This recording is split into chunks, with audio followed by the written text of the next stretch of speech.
suis éditrice de livres, de formation. Je suis un pur produit littéraire. J'ai fait des études littéraires, latin, grec. J'ai un master 2 politique éditoriale. Depuis 2015, je suis à mon compte et plus spécifiquement dans le domaine du web. Mon papa travaillait à la SNCF, voilà, et ma mère était en profession libérale, voilà, psychiatre. L'un comme l'autre avait vraiment un sens de la culture, je pense une envie de me faire partager la lecture. J'adore l'archéologie, j'adore voilà, la Grèce antique, la Rome antique, enfin voilà, les pierres. Je pense que si j'avais pas été rédactrice, j'aurais été archéologue.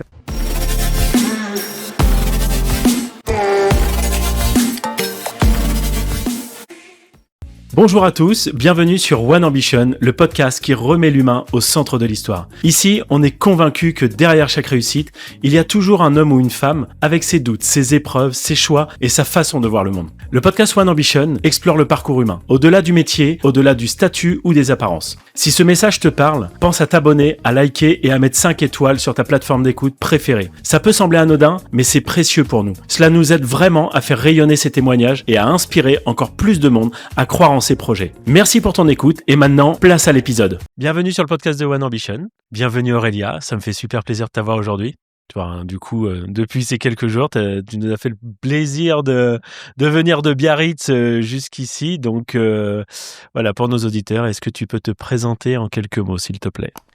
Eh ben, bonjour Nicolas, je suis ravie d'avoir fait ce voyage depuis Biarritz jusque cool. en Haute-Savoie. Un grand plaisir que tu m'accueilles aussi dans ce setup que j'ai vu dans tes vidéos et que je vois en vrai. Donc c'est très très chouette. Tu es dans le setup maintenant. Je suis dans le setup maintenant, je pourrais dire. J'ai été C'est sur ça. One Ambition. Donc ça, c'est quand même un truc. Le fameux canapé aussi, quand même. C'est ça. Toute une histoire, ce canapé. Ah, mais Voilà, bientôt il sera aux enchères, celui-là. C'est la signature. Ça. Et donc du coup, oui, pour me présenter pour nos auditeurs, donc je m'appelle Aurélia Simelière. Je suis éditrice de livres, de formation. Je suis un pur produit littéraire. J'ai fait des études littéraires, latin, grec, hippocagne, et j'ai un master 2 politique éditoriale. D'accord. Et donc j'ai travaillé en maison d'édition de livres. Voilà, c'est vraiment mon cœur de métier. On pourra expliquer un peu plus de quoi il s'agit. Hein, voilà. Et depuis 2015, je suis à mon compte. Et plus spécifiquement dans le domaine du web. J'ai un peu basculé, j'ai fait un peu la bascule du print dans le domaine de l'édition vers le web. Il y a une quinzaine d'années, ce métier-là était en pleine expansion de la rédaction web. Voilà. Et donc je l'ai découvert et j'ai aussi basculé sur l'aspect plus rédactionnel, qui a un aspect plus créatif qui me plaît bien. Donc depuis 2015, j'ai mon entreprise Aurélia Simelière de freelance, où je fais je produis des contenus de rédaction web pour tout type de domaine, voilà. Et aujourd'hui, je suis avec toi aussi pour parler de la nouvelle étape un peu de mon entreprise, d'ancrage. D'ancrage, voilà, le podcast. Bah, c'est vrai que là, on se rend compte, comme quoi, on en a déjà parlé, hein, mais ça fait des sacrées connexions, quoi, le podcast. On s'est rencontrés grâce à la formation. Aujourd'hui, on est là ensemble quelques mois après. Enfin, je veux dire, c'est quand même complètement hallucinant. Quand tu repenses à l'enfant que tu étais, qu'est-ce qui te revient en premier ? T'as grandi où ? Plante-nous un peu le décor, ton environnement. Alors, moi, je suis née et j'ai grandi à Pau, en Pyrénées-Atlantiques. Donc, en gros, à 1 heure des Pyrénées et 1 heure de l'océan Atlantique. Trop bien. Voilà, une petite ville, tranquille. J'allais beaucoup à Biarritz aussi, puisque ma mère et ma grand-mère maternelle sont originaires de Biarritz. Donc, beaucoup de contacts aussi à la nature, entre océan et montagne. Un environnement très privilégié. C'est joli là-bas. Très, très beau. Pau, voilà. Donc oui, j'ai grandi à Pau, j'y ai passé toute mon enfance, jusqu'à la fin de ma Cagne, au lycée, Louis Barthou. Petit message, Petite dédicace, c'est ça. voilà.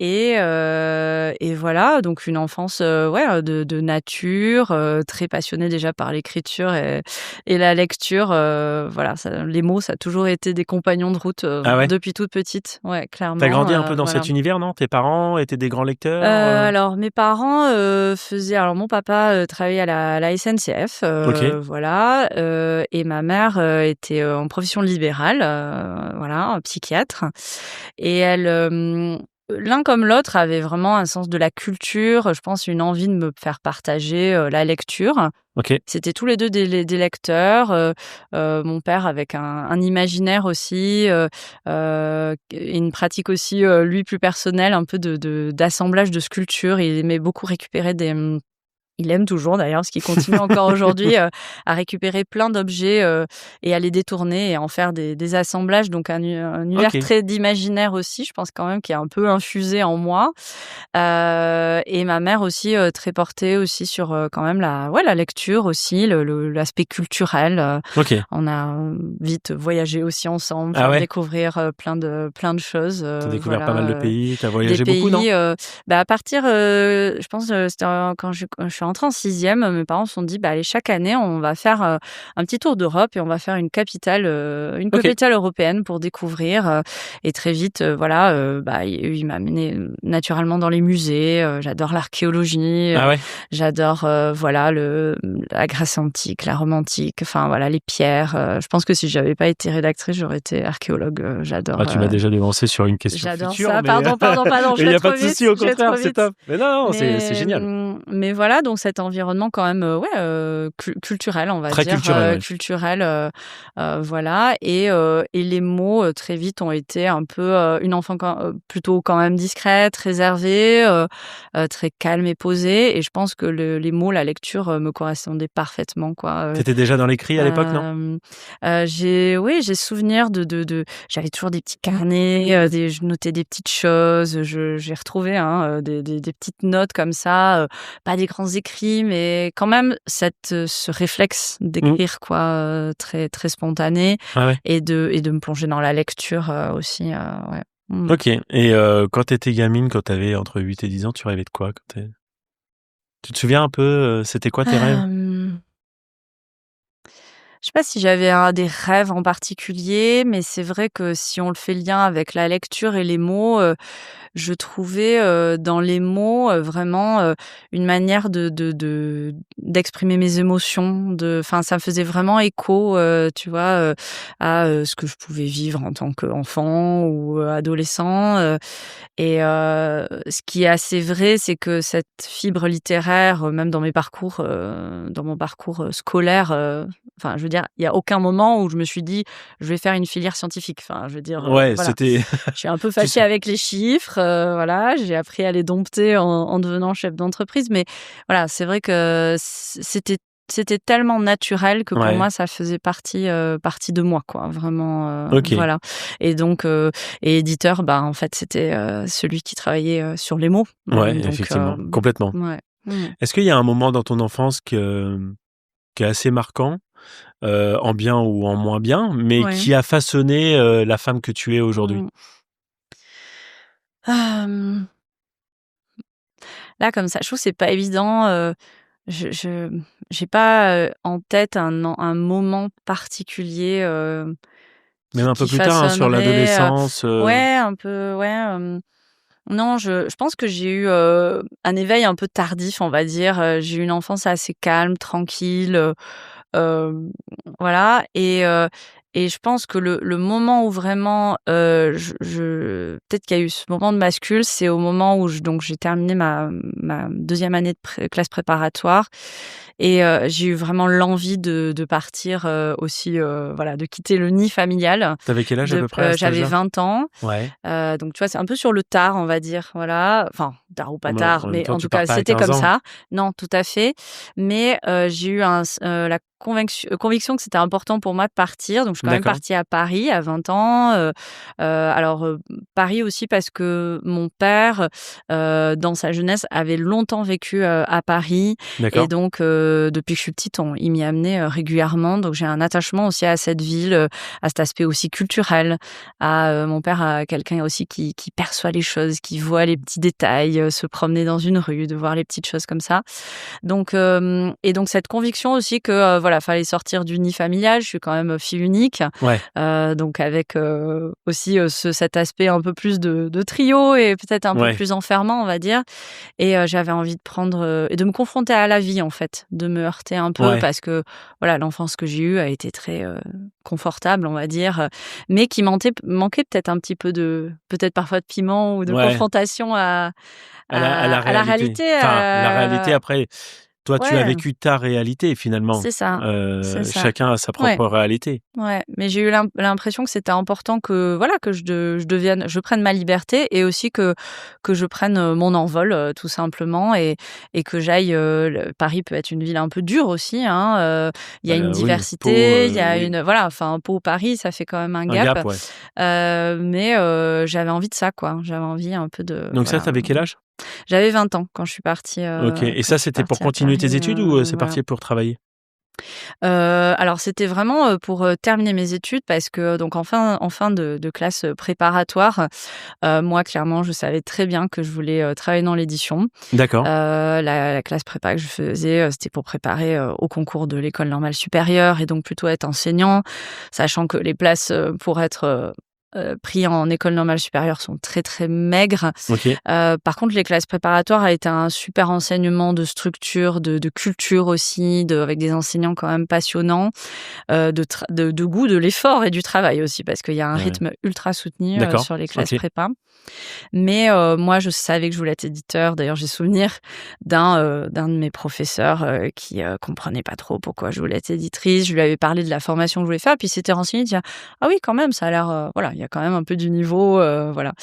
Et donc Sorbonne pour faire la suite de mes études. Donc c'était partir de Pau, mais c'était aussi bien sûr continuer mes études pour devenir éditrice. Voilà. D'accord. Et comment tu l'as vécu ce départ ? Est-ce qu'au début c'est euphorie puis tu te retrouves confronté à une certaine réalité, ou plutôt en fait tout s'est bien déroulé, quoi ? Comment tu as vécu ce gap en fait, ce changement de vie finalement ? Oui. Mes parents m'ont bien soutenue et m'ont mis aussi dans un contexte assez confortable de pouvoir être logée dans Paris, pas de soucis financiers comme peuvent rencontrer certains étudiants. Donc ça, c'était quand même hyper agréable. Et donc j'ai pu, je trouve, savourer aussi ma découverte de jeune adulte et d'indépendance à Paris. Et puis bon, à la Sorbonne, j'étais vraiment dans le bâtiment, l'ancien bâtiment, pas très loin du jardin Luxembourg. C'est quand même un bâtiment historique. Moi, j'adore les vieux bâtiments comme ça, où il y a de l'histoire qui résonne. Et donc, d'être dans cet endroit-là, je me sentais quand même assez privilégiée. T'en étais déjà consciente à ce moment-là ? Parce que étant donné que ça a été ton environnement, finalement, de vivre dans ce cocon familial assez confortable, est-ce que déjà, dès 20 ans, quand tu arrives sur Paris, t'es consciente que t'es vraiment privilégiée par rapport à d'autres, ou c'était pour toi normal, finalement ? Ouais, je pense que les choses à ce moment-là, en tout cas, étaient assez évidentes, ça s'enchaînait bien.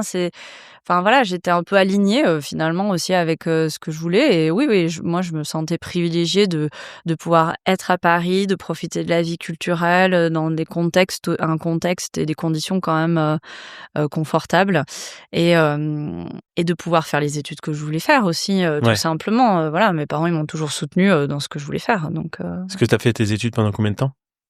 J'ai un bac+5, donc du coup, j'avais fait ces 2 années de classe préparatoire qui est post-bac à Pau, voilà.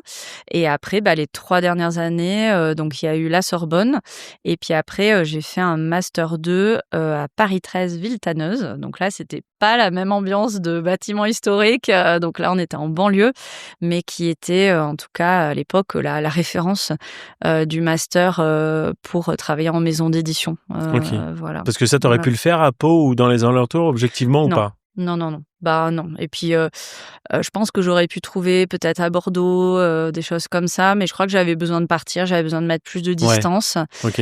Paris était une ville qui me plaisait déjà par toutes les vacances que j'avais pu passer là-bas et puis oui, cet aspect, voilà de belles références aussi de master qui étaient intéressantes et puis surtout la finalité après du travail. Les maisons d'édition, sont principalement, à Ouais, Paris, bah, quoi. oui, c'est Voilà. clair.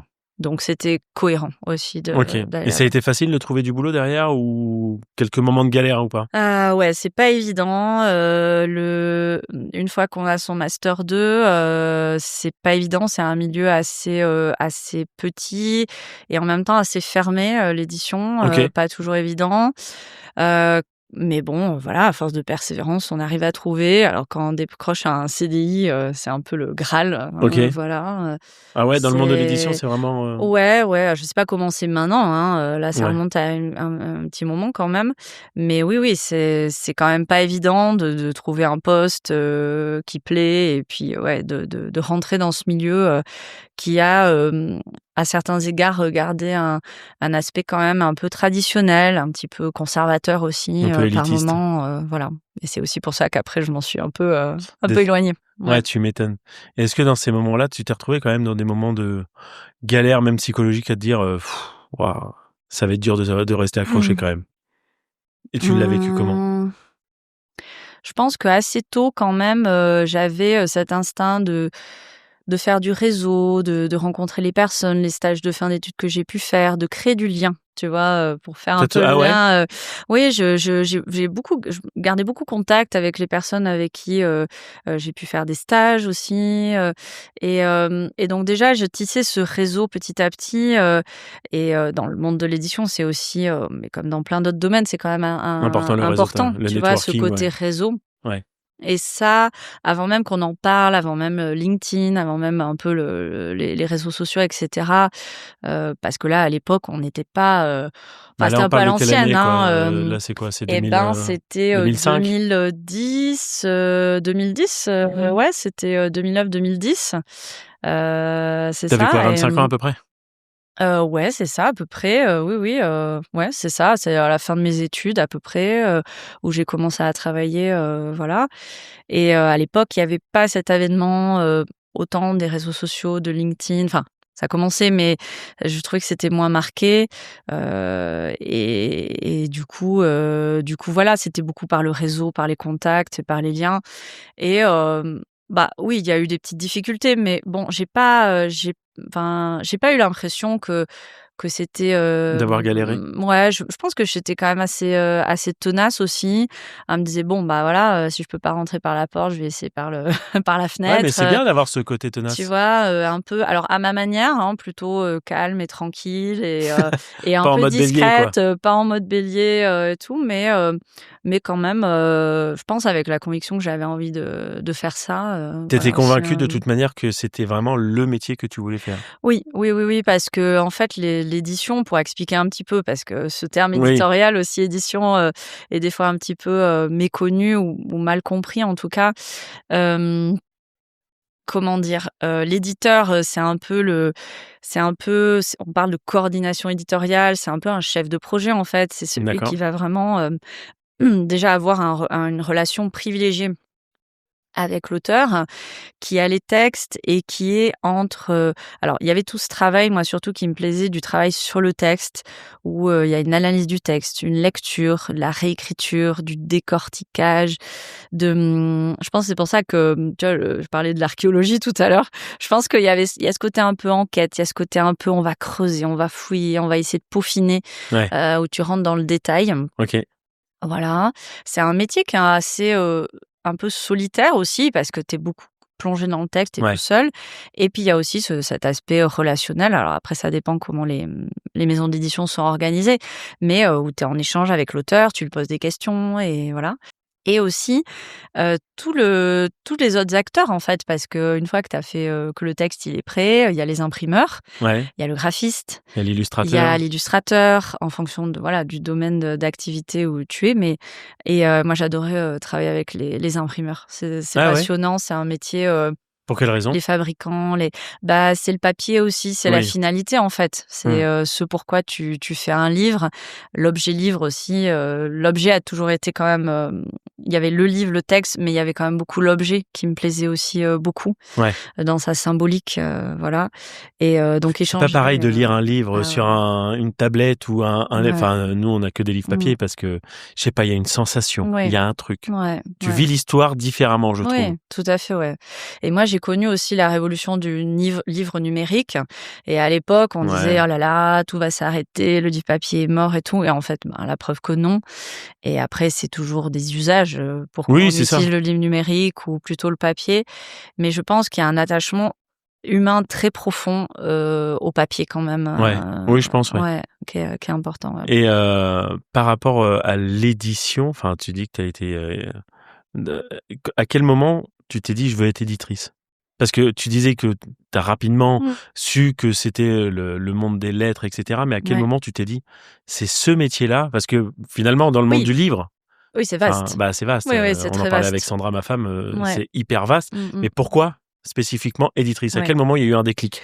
Alors, j'ai souvenir d'avoir beaucoup, lu, tu sais, ces guides, l'étudiant, d'orientation, Ouais, OK. d'avoir traîné dans les CIDJ, ça s'appelait comme OK, ça, ouais, non, tu vois? ouais, ouais. D'avoir feuilleté les guides ONICEP aussi, je sais pas si ça te parle, là?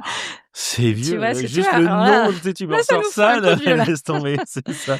Et en fait, j'ai beaucoup, je pense assez tôt quand même, je pense que je devais avoir 16 ans, assez tôt, ça m'a quand même intéressée de me dire: «Quel métier je veux faire?» Il y avait quand même cette volonté, de ma part.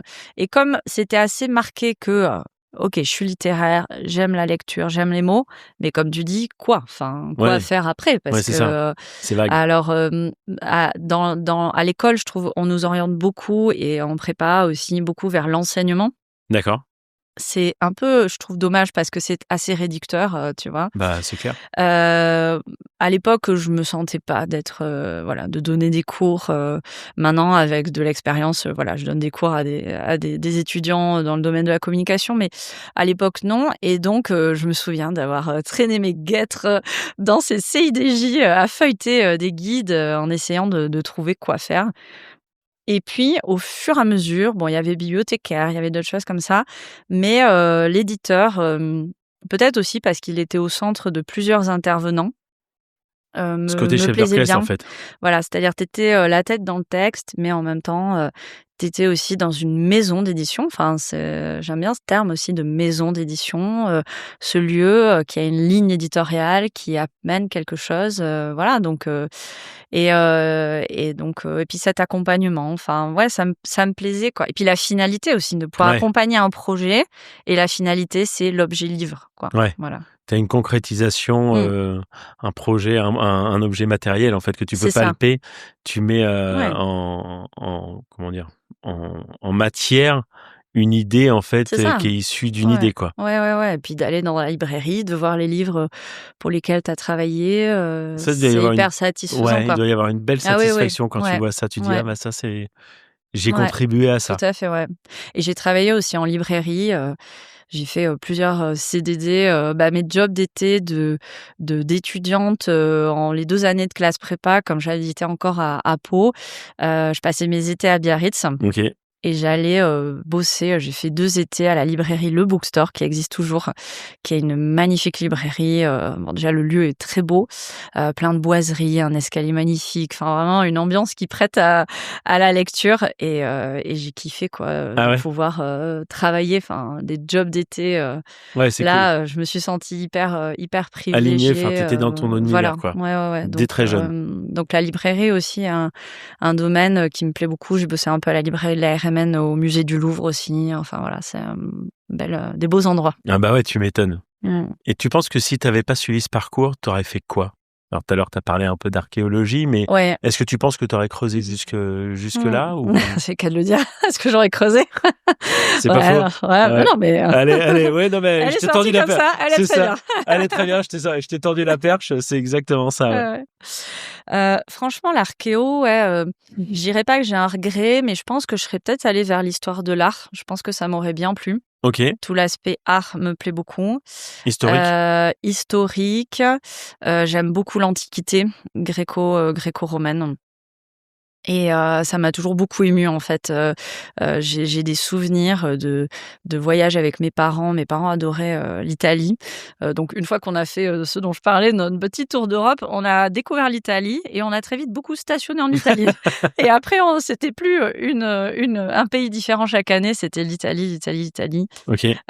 Donc ça a été par exemple Rome, où tu te promènes, le Colisée, enfin je sais pas, il y a une émotion qui est un peu indicible, mais une émotion de se dire que ce bâtiment il a été construit il y a des années, des centaines d'années. Et que c'est des humains comme nous qui l'avons fait, qui l'avons construit avec les moyens du bord à l'époque aussi. C'est clair.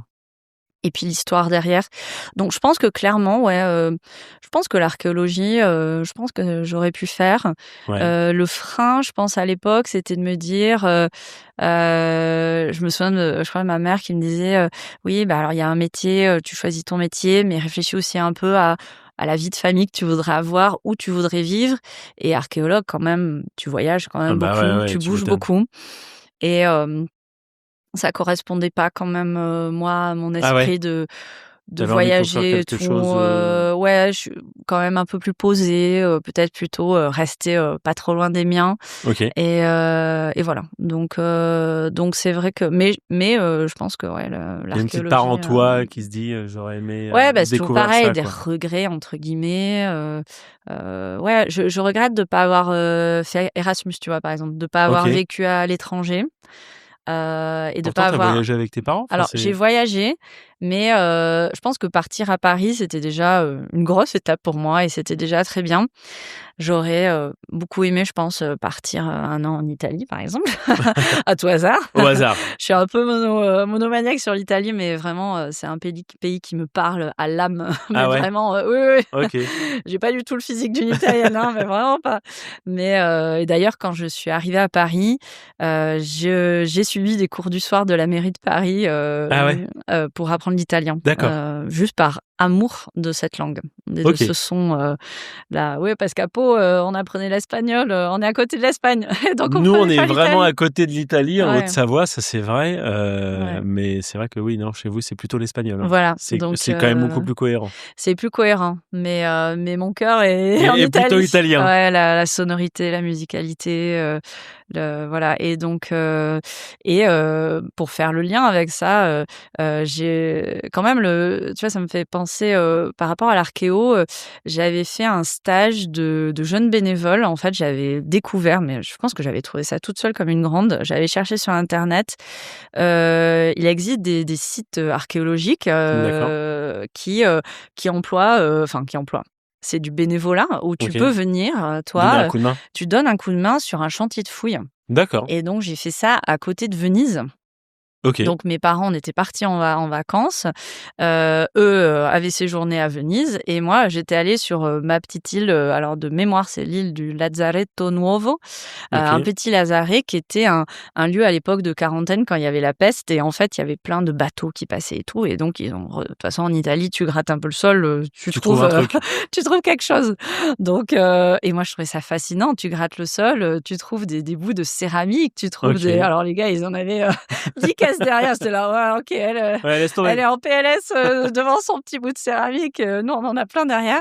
Et ça, c'est un super souvenir, tu vois. Donc, cet aspect archéologie, il est très fort, mais finalement, je le retrouve dans les textes, dans ce côté où j'aime bien creuser les textes. Ouais, mais c'est ça. J'aime bien une archéologie, en fait, littéraire. Intérieure aussi, tu vois, qui me correspond aussi bien, tu vois. Je sais pas si j'avais été archéologue, est-ce que je l'aurais fait pendant des années? Est-ce que j'aurais bougé autant? J'aime bien ce voyage immobile aussi de la lecture et de l'écriture. Bien sûr. Voilà. C'est vrai que qu'est-ce que tu voyages à travers un livre? C'est impressionnant. Ouais, c'est fascinant. Moi, je trouve, c'est fascinant. Mmh. Et donc là, en fait, tu travailles en maison d'édition jusqu'en quoi, 2015?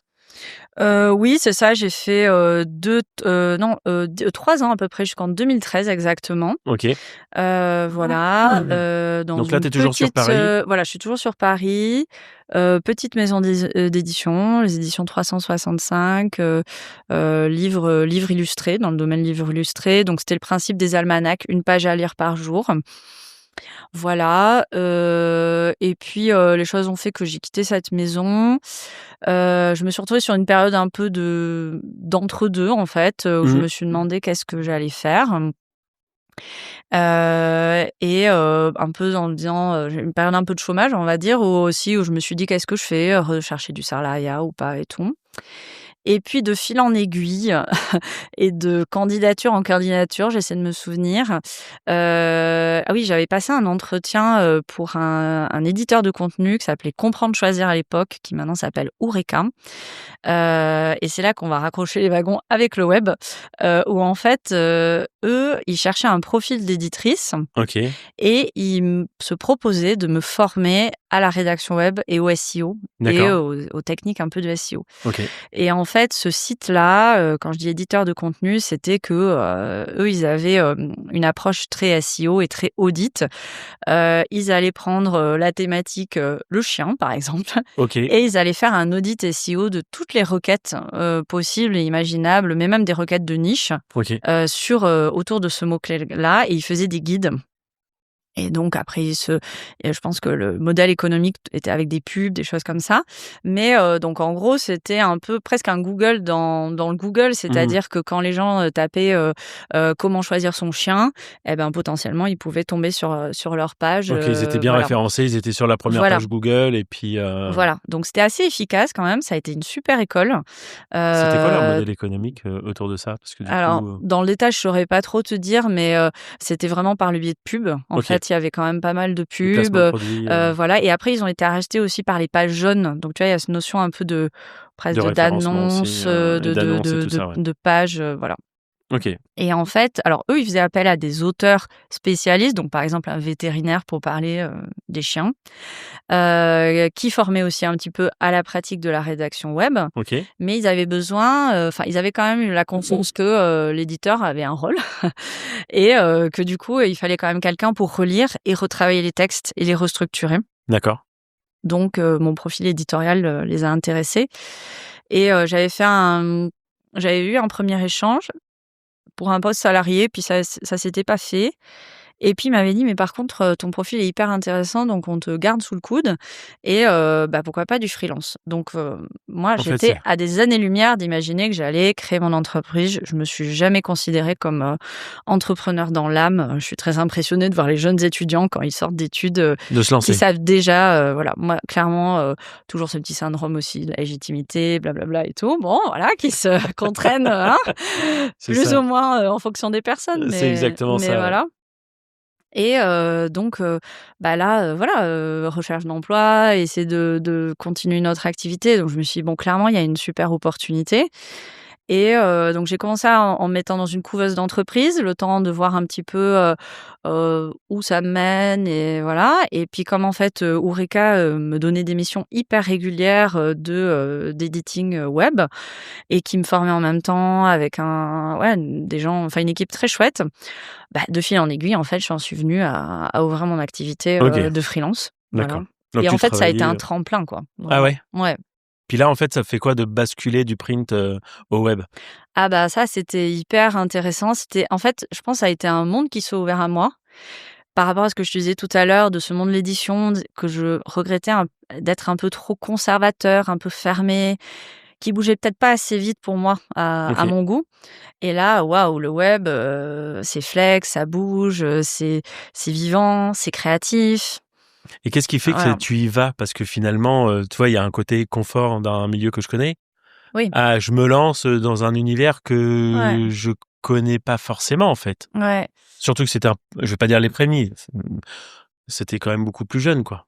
ouais. 2015, Alors, ce qui est vrai aussi, sans rentrer dans les détails, mais la maison d'édition que j'ai quittée à cette époque, il y a eu une fin, un peu abrupte. Et je pense que je me suis dit aussi: «Tiens, ça t'ouvre à autre chose pour tourner aussi un peu la page». Je pense qu'à l'époque, voilà, tu vois aussi. Très beau jeu de mots. Bah oui, pardon, merci. Tu vois, creuse, tourne la page. Très bien, tu vois. Et je me suis dit, enfin, à l'époque, c'est toujours pareil. Quand t'as du recul, après coup, tu te dis ah bah c'est cool, ça m'a amené où je suis maintenant. Mais bon, à l'époque, je me suis dit bah allez, là il y a une porte qui s'ouvre. On y va, ça permet de rebondir, ça permet de rajouter une corde à mon arc et je pense quand même que j'avais perçu aussi que la rédaction web, commençait à être émergente et aussi ça m'a fait goûter à la rédac. OK. Qui est quand même donc là pareil, différence avec le travail d'éditeur. L'éditeur, il peut être amené à réécrire, mais il est pas rédacteur. Enfin, il sait travailler des textes, il sait rédiger. Souvent les gens quand tu dis: «Tu es éditeur», les gens te disent: «Ah, donc tu écris des textes». En fait, non.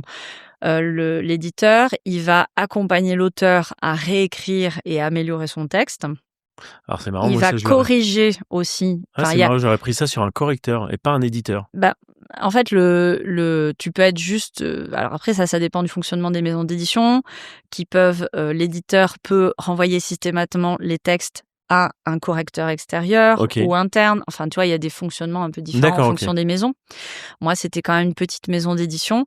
Donc, on avait quand même cette partie de relecture, correction, ortho, typo, et aussi de coordination éditoriale. Enfin, voilà, on était des petites mains, on faisait plein de trucs, tu vois. Ouais.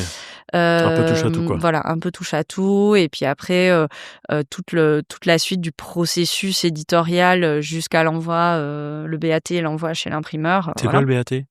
Le bon à tirer, c'est en gros la dernière validation qui dit OK banco, tout est nickel, la maquette, le texte, tout est bon et go quoi. On peut. Finalement, je basculais de ce côté éditorial plus correcteur du texte ou réécriture d'un texte à cet aspect rédactionnel, plus créatif aussi. Tu vois, donc il y avait déjà un peu cette petite. J'avais pas du tout conscience de cette notion de créativité.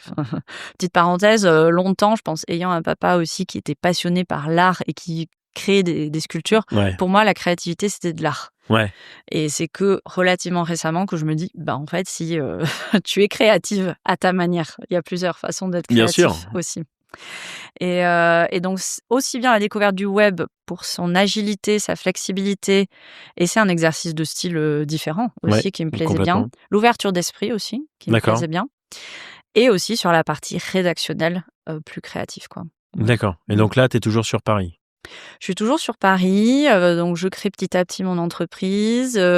Moi, je fais les choses, voilà, il y a un dicton italien qui dit: «Chi va piano va sano e va lontano», c'est qui va doucement mais sûrement, mais loin. Longtemps, voilà. Donc je suis pas, voilà, je suis un moteur qui va tranquille, étape quoi. Par étape, voilà. Et donc du coup, petit à petit, voilà, je passe par la couveuse parce que ça me sécurise aussi avant de créer mon entreprise. Et puis après, je me dis bon bah ça marche. Clairement, Horeca a été vraiment un tremplin. Et après, de fil en aiguille, j'arrive à décrocher des missions de plus en plus dans la rédaction web en fait. Et ça correspond aussi à un besoin clairement d'entreprises qui ont un site web et qui à un moment donné se disent j'ai besoin de contenu pour mon site, mais en fait il faut quelqu'un qui sache écrire pour le web avec cette notion de SEO. De SEO, les métatitres et tout ça. Enfin, il y a toute une structure à mettre en place qui est totalement différente, certainement en fait du monde de l'écriture, enfin du print en tout cas. Ah ben alors moi, c'est vrai que dans mes études très classiques, on m'a appris introduction, développement, conclusion. Et là, quand je découvre que tu mets d'abord la conclusion, c'est-à-dire tu mets le résultat, la finalité de la requête que tape la personne dans Google au début, et après tu vas dans le détail. Après. C'est voilà, mais après en tant qu'éditrice, t'es habituée à manier les textes, c'est des blocs, c'est du rangement, c'est du trim. Donc j'aimais bien l'exercice. Et puis c'est cash, le web, c'est tu vas droit à l'essentiel. C'est un exercice de synthèse aussi, qui est très chouette. Donc ça m'a plu en fait. Je pense que ça me correspondait bien. Et donc là, tu fais ça combien de temps ? Eh bien là, donc 2015, ouverture de l'entreprise Aurélia Simelière. Et donc en fait, ça fait 10 ans quoi, tu vois. Donc pendant ces 10 années-là, Donc j'ai beaucoup fait de la rédaction web.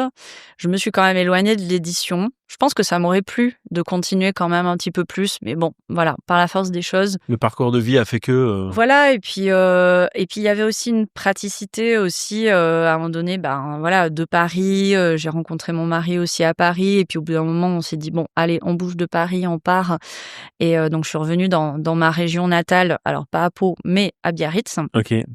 Voilà et en fait, encore une fois, le web, le digital, la facilité, tu peux travailler à distance.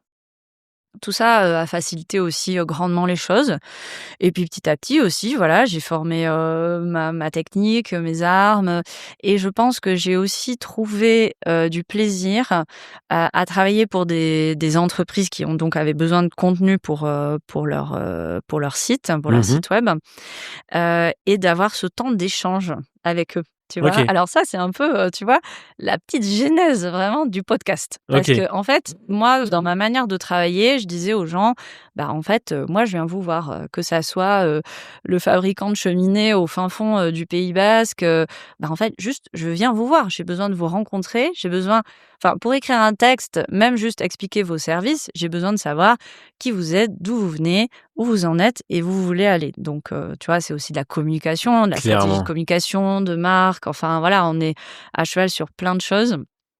Et en fait, j'ai beaucoup et donc j'appelais ça des interviews.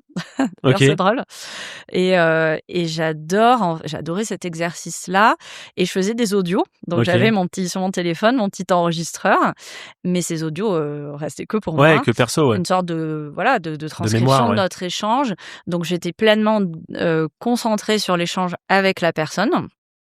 Et puis, après, quand je devais écrire les textes, je réécoutais, donc j'essayais d'associer toujours ce souci du SEO à ce souci de l'humain, Mais c'est et ce que j'allais notamment dire, c'est trop bien. les pages de là, on est pleinement dans Ah ta ouais, ah thématique, de bah, One c'est ça. Ambition là. Mais c'est ça. C'est, donc, Remettre l'humain au centre de l'histoire. c'est ça et clairement, j'ai insisté beaucoup sur, le fait pour ces chefs d'entreprise qui, des fois, pouvaient aller un chouïa à reculons sur, «Ah oui, il me faut des textes pour mon site», voilà Ouais. et en fait, quand je leur disais: «Bon, on va échanger 1 heure 30, 2 heures max», ils étaient là: «Ouh là là, oh, c'est un peu Oh, ça long» va et être puis un pénible, chef votre truc. d'entreprise, il faut qu'il dégage 2 heures, enfin, c'est quand même pas rien Ouais, ouais. et en fait, la plupart, ils me disaient, «Waouh, en fait, ça nous a donné du recul». Parce que clairement, l'éditeur, c'est la même chose. C'est celui qui te donne cet œil de recul Ouais. que tu peux pas avoir tout seul. Cette prise de hauteur un peu. Voilà. Aussi, des petites et moyennes entreprises qui n'avaient pas fait forcément cette réflexion de stratégie de marque ou de communication ou d'image, de message qu'ils Bien voulaient sûr. transmettre. Et en fait, on le faisait au passage. Parce que je leur posais plein de questions, même naïves, sur leur activité. Je parlais tout à l'heure à Ossès, au village des artisans à Ossès. Ossès, c'est un petit village, dans l'intérieur du Pays basque.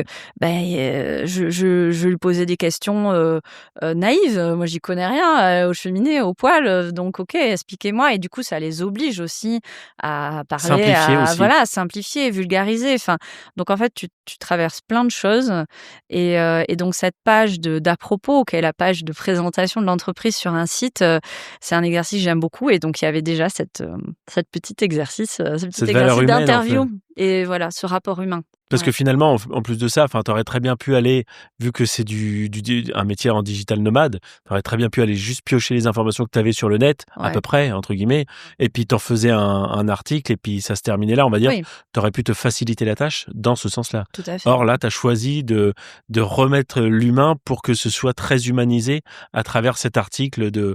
soit de blog ou cet à propos ou Tout quoi que ce à soit, fait, quoi. voilà. Après, il y avait des pages un peu plus techniques, à visée pure SEO, par exemple, encore une fois, ce fabricant cheminée, voilà, je lui ai fait des petites pages SEO, mais ce qui me plaisait, ouais, c'était surtout cette page de présentation et pour moi, c'était évident qu'il fallait rencontrer les personnes, prendre du temps, en tout cas, ou même si c'était à distance et qu'on pouvait pas se voir physiquement, prendre du temps, Ouais, mais pourquoi finalement, tu reconnectes en fait avec les gens. C'est cette double casquette oui, d'un côté, tu bosses toute seule, tranquille dans ouais, ton coin, et en même temps, tu connectes avec les gens c'est ça. pour. Et en fait, il fallait que même, d'un point de vue, humain et physique, il fallait que ça passe à travers moi, tu vois? Enfin, pour moi, Pour c'était retranscrire. j'infusais pour retranscrire et ce que les gens me disaient, c'était: «Tu as bien réussi à retranscrire l'état d'esprit de notre T'as mis entreprise. les Donc mots ça, sur.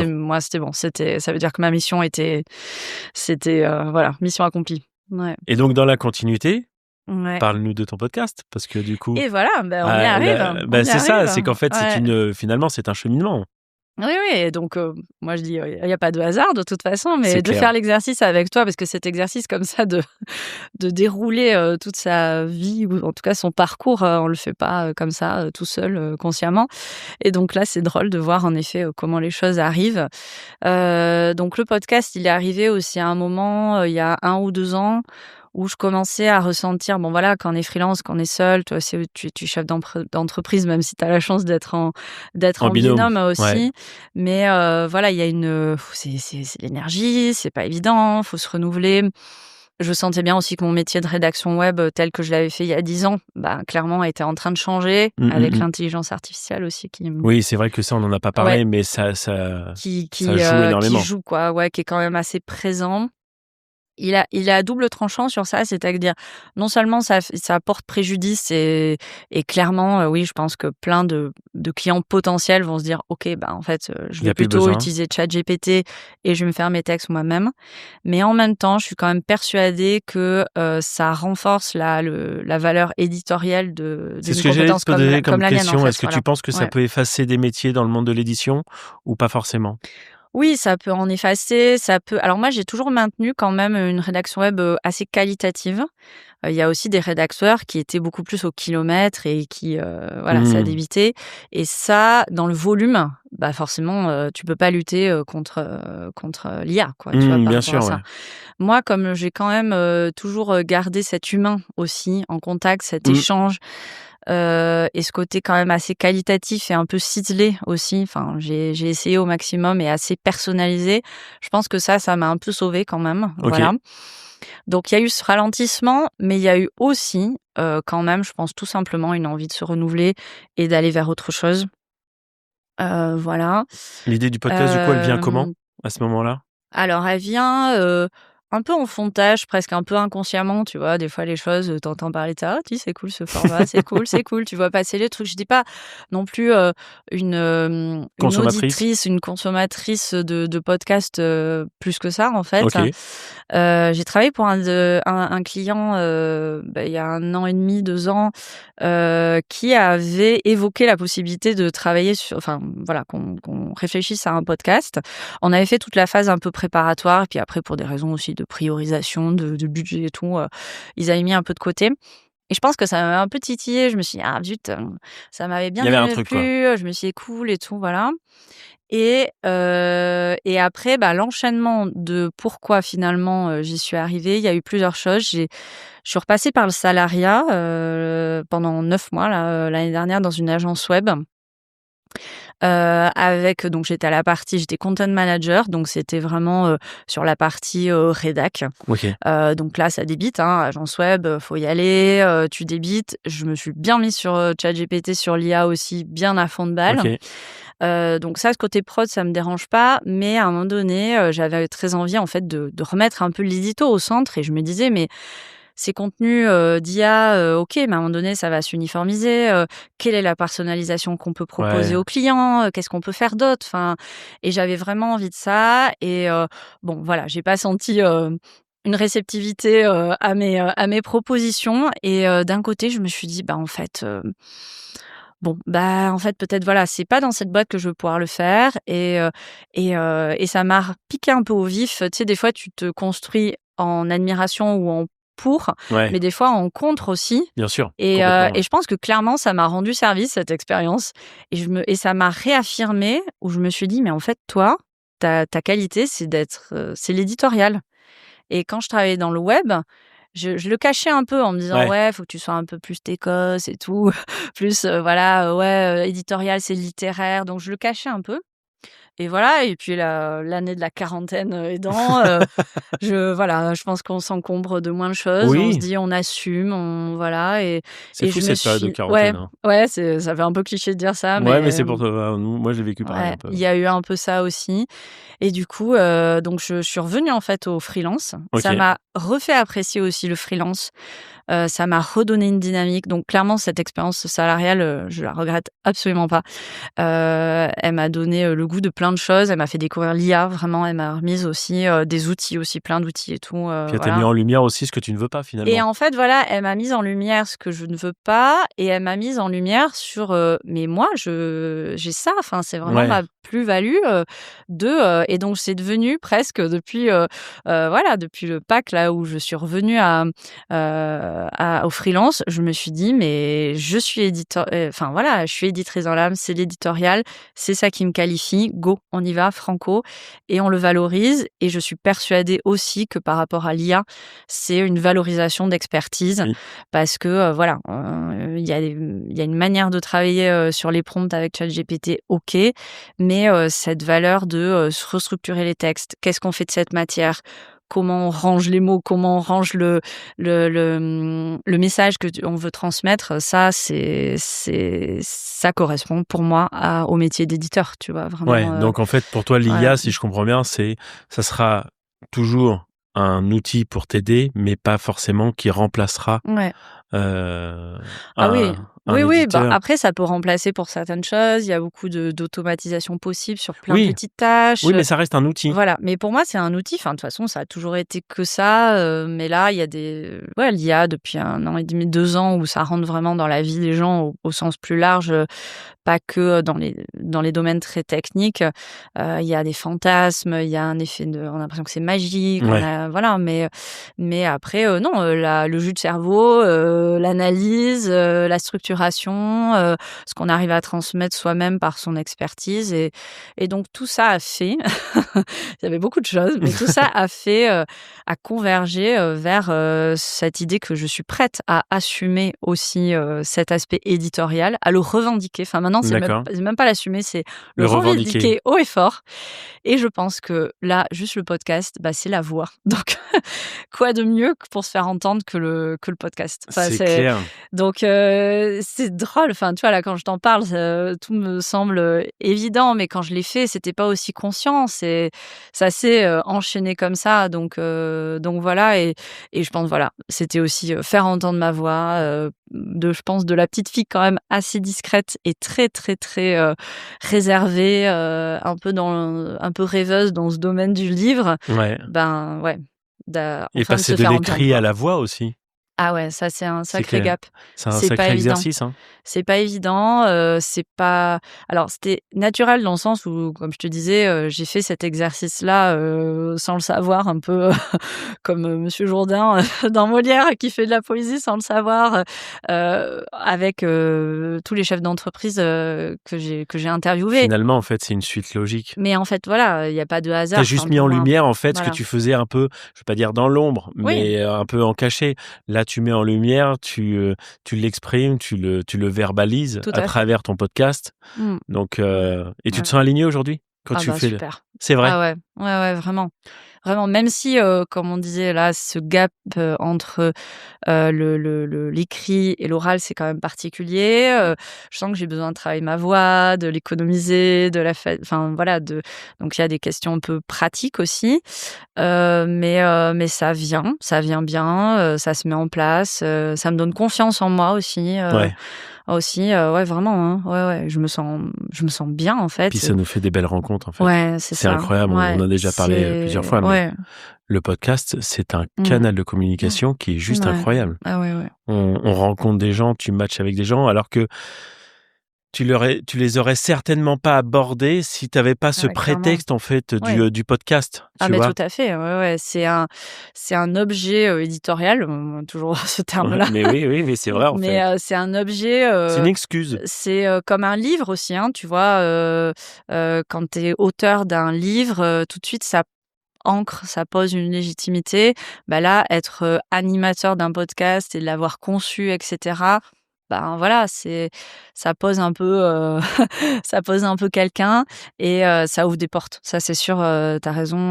Moi ça m'a relancé aussi sur le réseau, sur des rencontres d'autres personnes, des personnes que j'aurais jamais osé aborder sans avoir cet objet à montrer quoi. Ouais, c'est ça.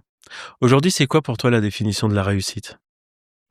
C'est une bonne question. Ah ouais, définition de la réussite. Voilà. Est-ce que tu penses avoir réussi jusqu'à aujourd'hui ce que tu as fait? Est-ce que pour toi c'est une réussite? Est-ce que Bah, tu vois, quand je repense à comment j'ai déroulé tout mon parcours, en fait, c'est une continuité, quoi. C'est c'est au fil de au l'eau? fil des lots, au fil de mots, si, on veut faire le Ouais, jeu de mots, mais clairement, c'est, je pense quand même au que fil des j'étais mots, assez tu à l'écris l'écoute, comment, mots? oui, non, MOTS quand même plutôt, des mots, oui, enfin, Il y a pas de ouais, des douleur? douleurs, oui, oui, enfin, comme tout le monde, mais je veux dire, il y a pas eu, enfin, je considère pas, ouais, peut-être, oui, ce besoin de pouvoir se faire entendre, tu Ouais, vois? De ce que je disais un peu tout à l'heure, cette enfant quand même un peu discrète, voilà, qui avait besoin d'éclore un peu, voilà, c'est une belle réussite ouais, ça, quelque ouais, part. c'est ça. Je pense c'est un peu ça, et de prendre confiance, en fait, aussi, moi, c'est un sujet, quoi. C'est vraiment cette prise de confiance en soi, Mmh. de pas chercher l'aval des autres, et de la C'est quelque trouver chose que en tu moi-même, cherchais, de souvent avant? auto-validation. Oui, oui, oui, je pense, un peu d'attendre aussi des parents, une version un peu naïve, tu vois? D'attendre que les parents valident, que la voilà, Que ton et conjoint aussi valide ou pas? non, non, enfin, si, peut-être des fois un petit peu, mais d'externaliser cette validation, en fait, Ouais. au lieu de se dire: «Bah, en fait, non, tu l'as». Parce que finalement, mon parcours, tu vois, il se je le trouve assez fluide, Ouais, finalement. bah, de tout ce que tu nous Et expliques, assez à depuis le début, ouais, l'écoute, tu vois? Donc complètement. c'est un peu paradoxal, en fait, Mmh. voilà. Mais ouais, ouais, c'est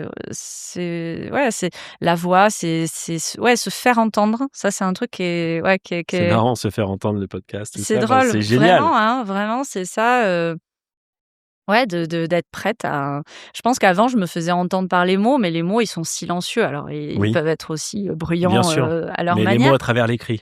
Mais à travers l'écrit, donc Et là, voilà, tu là, portes ta voix avec tes propres mots. c'est ça, donc pour moi, ça c'est enfin, voilà, je sais pas s'il y a une notion de réussite. Pour moi, réussite, c'est un peu comme si, il y avait un truc très fort. Moi, je pense que ça s'est fait, doucement, quoi, doucement mais Oui, mais sûrement. c'est une réussite, en fait. Mais La oui, réussite n'est pas forcément un instant T. oui, C'est, oui, non, c'est peut-être faux de non, s'imaginer. non, mais c'est pas faux, c'est ton interprétation, mais tu vois, enfin, la Mmh. réussite, c'est, enfin voilà, c'est propre à chacun. Moi, je dis toujours, ma réussite à moi, c'est d'avoir construit ma vie de famille. Mmh. C'est ma plus belle des réussites, Ouais, et que tout ce que je fais à côté, en fait, si tu veux, pour moi, c'est que du plus. ouais, Le podcast, mais oui, oui. c'est du plus. Ma réussite à moi, elle est là. Mmh. C'est Tout pas, à fait, tu ouais. vois, Oui, mais oui. ça, elle m'appartient. Oui, Elle oui, est, oui.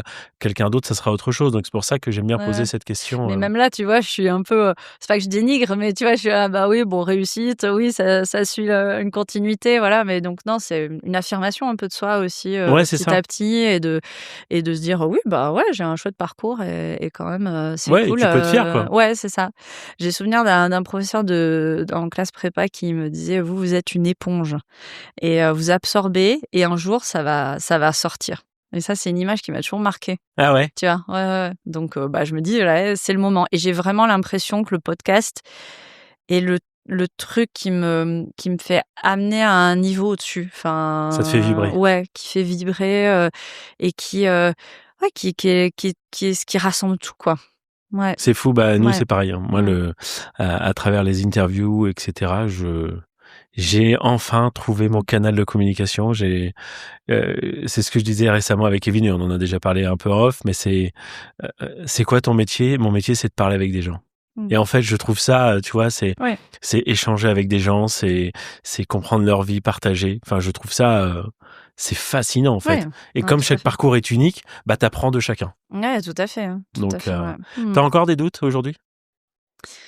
Par rapport au podcast, tu veux Par rapport dire, au ou de podcast, par manière rapport à ta générale? vie, de manière générale, en Ouais, fait, dans le fait de s'être lancé, on sent qu'il y a quand même eu une bonne affirmation, une prise de oui, confiance en soi, depuis Pâques, depuis qu'on a fait cette formation aussi oui, de podcast. tout à fait. Mais aujourd'hui, tu as encore des doutes? Mmh. Et si tu en as, tu les gères comment? Bah, là, actuellement, c'est vrai que je mets, pas mal d'espoir dans le podcast pour, amener mon activité de freelance aussi à un autre niveau, pouvoir permettre aussi de développer de nouvelles missions, de nouveaux services, d'une nouvelle offre de services aussi. Donc forcément qu'il y a un doute parce qu'il y a un enjeu professionnel derrière ça, mais personnel aussi. Enfin, quand on crée, quand on est freelance depuis 10 ans, clairement, le pro perso est encore plus mêlé que quand on est salarié, ça c'est sûr. Et donc il y a un doute, de se dire, par moment, est-ce que ça va marcher? Est-ce qu'il va pas y avoir un grand coup de déception? Est-ce que je suis pas en train d'être trop naïve aussi, d'attendre trop de choses, donc des fois je suis un peu dure avec moi, ces retours un peu, enfin on est dur des fois souvent avec soi-même, à faire ces petits retours en disant mais non, mais en fait non, ça va pas, voilà.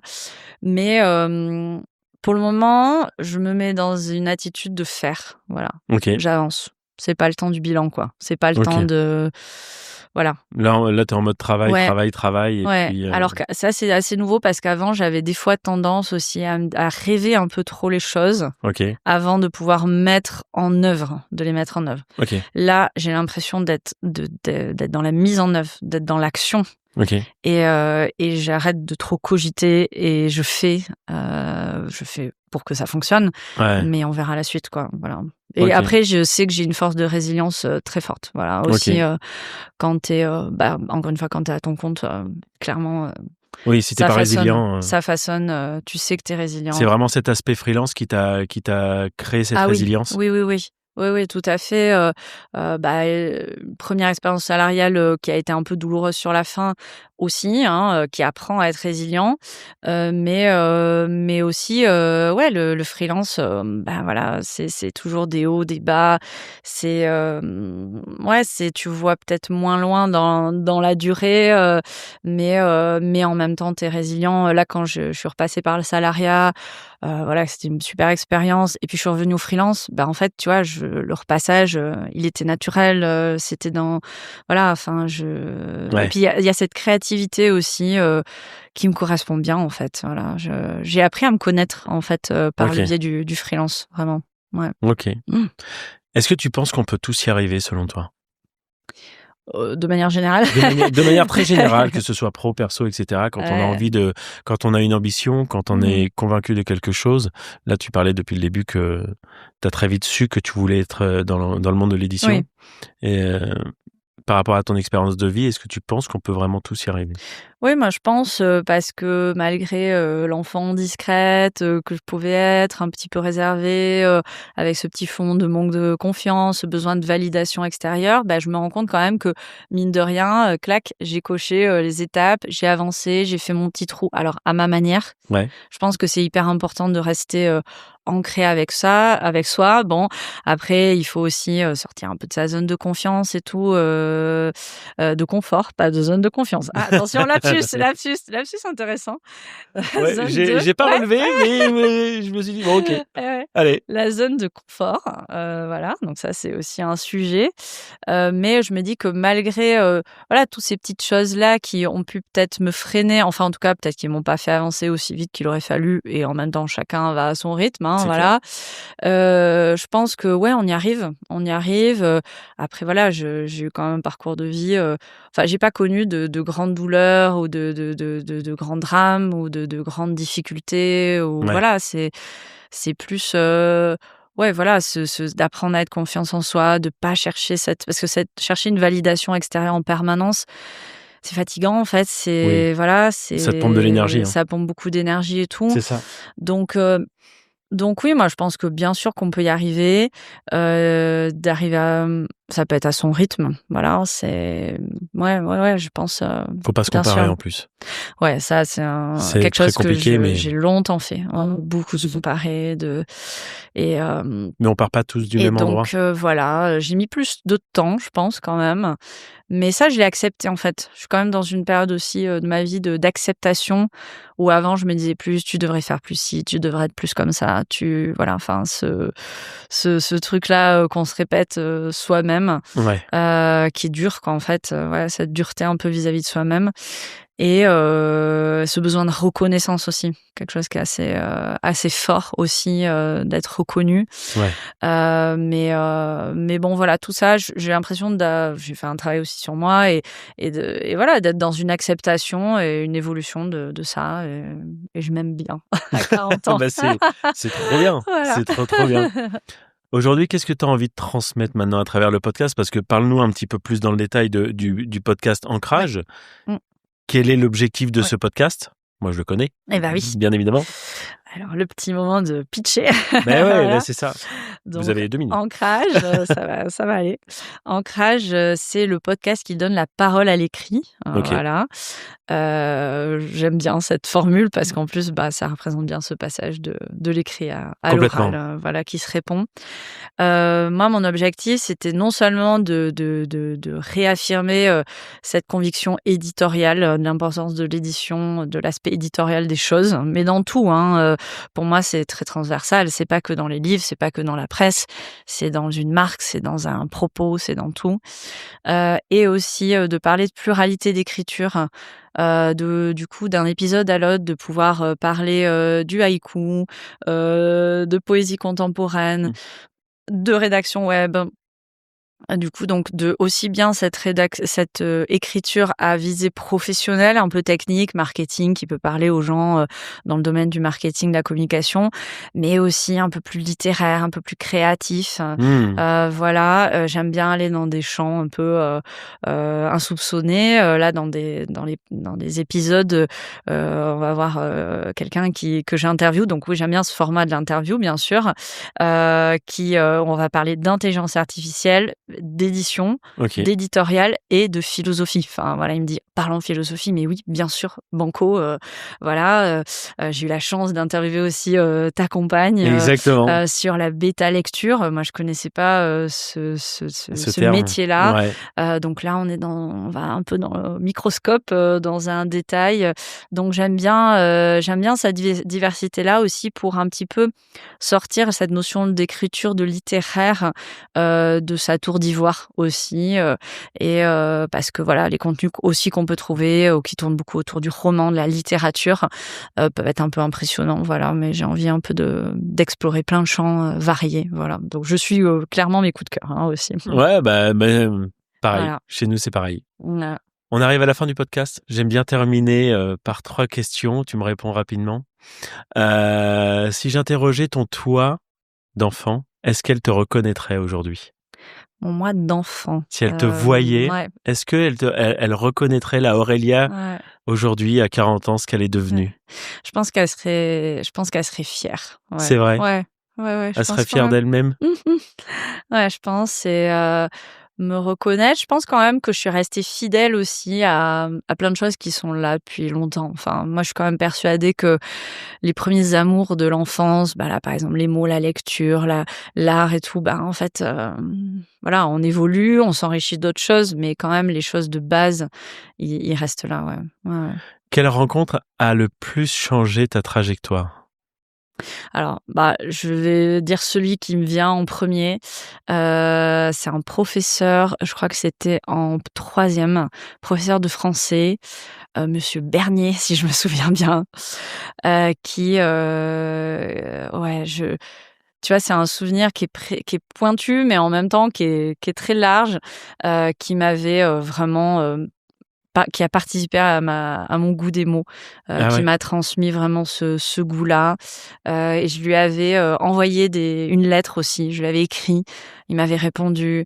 Enfin, voilà, spontanément, je pense à ça, quoi. Voilà, ouais. Génial. Et enfin, dernière question, tu repars avec quoi de cet échange? Je repars riche, riche, nourrie, heureuse, voilà, vraiment, c'est un bon moment. Ouais, un super moment, tellement heureuse d'avoir pu venir jusqu'ici. Ouais, c'est voilà. cool. C'était un super moment. Ouais. Bah, c'est du love, hein. Ouais, grave, carrément. Sans tomber dans le truc un peu cucu, mais bon, voilà, sans se tomber dans les bras. Ouais, Mais, on va se mettre à chialer, tu sais. Mais bon, quand même, ouais, je parlais de reconnaissance, ouais, c'est aussi cette reconnaissance que ma voix aussi mérite d'être entendue. Mais ça, clairement. c'est quand même chouette, mais comme tout un chacun, et que ça arrive là, c'est au bon moment, c'est tout comme il faut, quoi. Je sais pas comment dire. C'est ça, c'est trop chouette. cool. Donc je repars hyper nourrie. Je t'avoue fatiguée. Ouais, bah, je te rassure, pareil. Voilà, et parce que j'aime bien aussi quand même, c'est pas pour rien que j'aime bien être sur les textes, c'est que j'aime bien être aussi au calme. Dans ta petite bulle. Je pense que les prochains jours, va falloir redescendre un peu, va falloir un peu faire un petit temps de repos, mais ouais, vraiment top. Voilà. Bon, bah super. Bah écoute, en tout cas, merci de ta venue, merci pour ton partage d'histoire et ton authenticité. Merci à Kevin. Merci à Kevin qui est juste derrière. Merci, et on partagera tous tes réseaux sociaux en description, dans la vidéo et sur les plateformes. Super. Merci à toi et à bientôt. Ciao. Merci Nicolas. Voilà, c'est la fin de cet épisode de One Ambition. Si ce témoignage t'a touché, inspiré ou simplement fait réfléchir, n'hésite pas à le partager autour de toi. Peut-être qu'une personne de ton entourage a juste besoin d'entendre ces mots aujourd'hui. Et si tu as aimé le format, tu peux aussi liker, t'abonner ou laisser 5 étoiles sur ta plateforme d'écoute. C'est simple, mais pour nous, c'est ce qui permet au podcast de grandir et à ces histoires humaines de résonner encore plus loin. Merci de faire partie de l'aventure et à très bientôt pour un nouvel épisode de One Ambition.